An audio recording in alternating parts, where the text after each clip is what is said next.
All right, we're going to be preparing a drape pack. Many practices will only do the 4 towel packs and do their fenestrated drapes separately. In our case at school, we're going to put them all in one single pack. So you might see a variation out in the real world.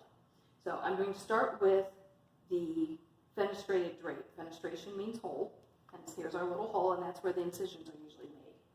You're going to accordion fold this. All right, so you're going to fold it over in the center,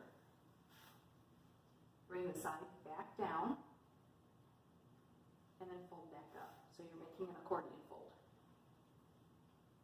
Same thing for the other side. You're going to bring it in and fold it over. Okay, you'll see that it's accordion folded because you have the accordion zigzag at the end. Some of these will fold nicely in the center. Some of these you will have to fold around your fenestration. So it'll really depend on how the fenestration drape was sewn together. So I still have a zigzag that goes this way and around. This is a cloth prepared fenestrated drape. You will also be able to cut paper drapes. This one's already folded for you. I'm going to unfold it in a second, but I want you to see the zigzag. Okay, same way that one was, just no hole. Okay, so when you cut these drapes, you want to make sure that you cut the appropriate size for your patient. So it'll be important that you find that out the week of your surgery. This would be okay for a medium size to a small dog animal. You want to make sure when you cut the drape, remember your pet's going to come up this high, and you want the drape to come all the way over and fall about this far down below the table. And so when the doctor's doing surgery, they can walk right up to it and not contaminate themselves. So keep it in mind, cut the right size paper to fit your patient, and then you're going to want to make sure that you label your pack appropriately, whether it's a large, small, or medium dog, or even cat. So our fenestration drape I set off to the side. You also need your 4 towels. So I've already prepared 3 of the towels and set them aside. The 4th one, you're going to accordion fold it just like you did your fenestration drape. Fold it over into the center. Make sure it's flat. Bring your top side down. Pick it up at the corners. Let the other side drop behind.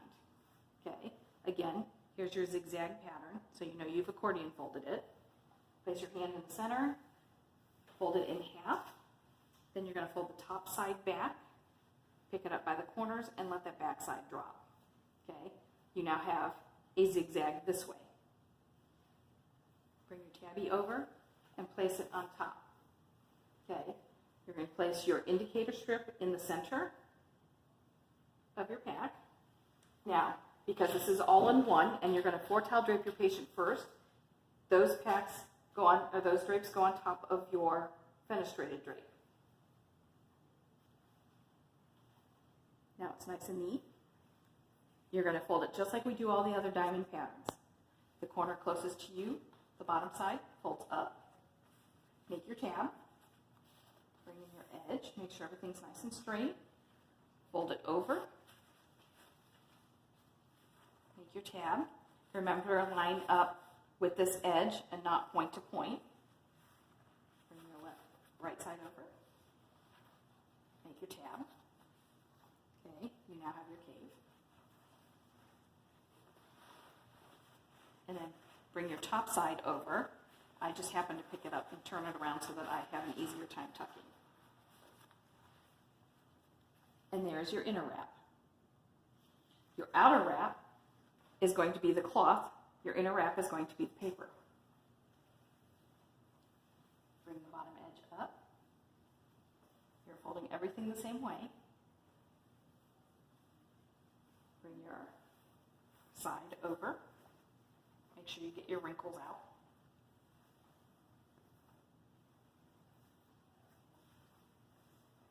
Bring your other side over.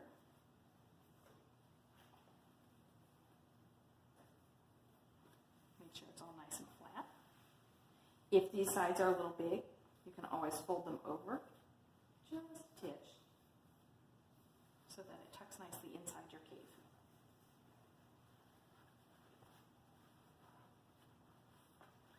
Okay, even out your little edges. Place your tape on here. your indicator tape, and make sure you label it with what type of pack it is, and date that you're autoclaving, and your initials. The only thing missing on here is this would be a small pack. And there is your